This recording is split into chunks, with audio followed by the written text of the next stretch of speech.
રાજકોટ જિલ્લાના ધોરાજીમાં બદલાતા મોસમની સીધી અસર હવે લોકોના સ્વાસ્થ્ય પર જોવા મળી રહી છે. ધોરાજી સિવિલ હોસ્પિટલમાં દરરોજ 1000થી વધુ દર્દીઓ સારવાર માટે પહોંચી રહ્યા છે. શરદી, ઉધરસ, વાયરલ ઇન્ફેક્શન, તાવ તેમજ ડાયેરિયા, વોમિટિંગના કેસોમાં નોંધપાત્ર વધારો નોંધાયો છે. માત્ર ધોરાજી જ નહીં પરંતુ આસપાસના 29 જેટલા ગામોના દર્દીઓ પણ અહીં સારવાર માટે ઉમટી રહ્યા છે. હોસ્પિટલમાં પૂરતી દવાઓ, નિષ્ણાત ડોક્ટરોની ટીમ અને અત્યાધુનિક લેબોરેટરીની સુવિધા ઉપલબ્ધ હોવાનું હોસ્પિટલ તંત્રનું કહેવું છે.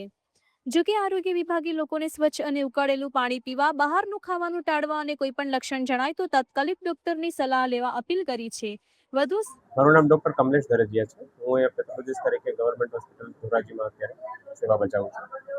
અત્યારે હોસ્પિટલમાં દર્દીઓ જે આવે છે એમાં અંદાજે તમારે 600થી લઈને 1000 સુધીની ઓપીડી રહેતી હોય છે, જેમાં મોટેભાગે અત્યારે જે ઇન્ફેક્શન્સના કોઝ વધારે હોય છે અને આ ઇન્ફેક્શનના દર્દીઓમાં મોટેભાગે વાયરલ અને બેક્ટેરિયલ ઇન્ફેક્શન્સનું પ્રમાણ વધારે જોવા મળે છે. આ બધા ઇન્ફેક્શન્સમાં મોટેભાગે જેટલા પણ રિપોર્ટ ડૉક્ટર દ્વારા જોવામાં આવે છે એ પ્રમાણેના બધા જ ટેસ્ટ આપણે ત્યાં કરતા હોઈએ છીએ. જેમાં મોટેભાગે આપણે હેમેટોલોજી, ક્લિનિકલ પેથોલોજી તેમજ બાયોકેમિસ્ટ્રી અને માઇક્રોબાયોલોજીને લગતા રિપોર્ટ્સ આપણે અહીંયા કરીએ છીએ, જેથી કરીને જેટલા પણ રિપોર્ટની જરૂર જણાય એ પ્રમાણે દર્દીને જે જરૂર જણાતી હોય એ પ્રમાણે આપણે એના રિપોર્ટ કરીએ છીએ.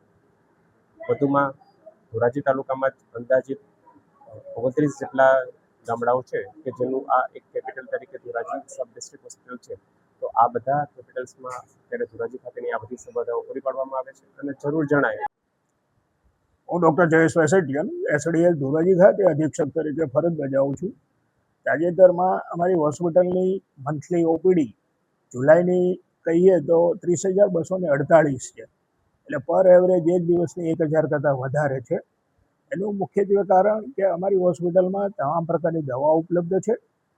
લેબોરેટરી અમારી અદ્યતન છે, ડેન્ટલ છે, ઓર્થોપેડિક છે, જનરલ સર્જન છે, ફિઝિશિયન છે અને બહુ સારી રીતે સેવા આપતા હોય લોકો કન્સલ્ટન્ટ સર્વિસનો પણ સારો એવો લાભ લે છે. લોકોને ખાસ તો સલાહ આપવાની કે જે ડેન્ગ્યુ કે મચ્છરજન્ય રોગો હોય, પાણીજન્ય હોય તો ખાસ કરીને ઉકાળેલું પાણી પીવું જોઈએ, ક્લોરિનેટેડ વોટરનો ઉપયોગ કરવો જોઈએ, તેમજ મચ્છરની પ્રતિરોધક ખાસ કરીને એમાં મચ્છરદાની છે અને કોઈ પણ પ્રકારની પરિસ્થિતિ હોય તો અમારી હોસ્પિટલ ખાતે 24/7 અમારી ઓપીડી અને ઇમરજન્સી પણ ચાલુ જ હોય.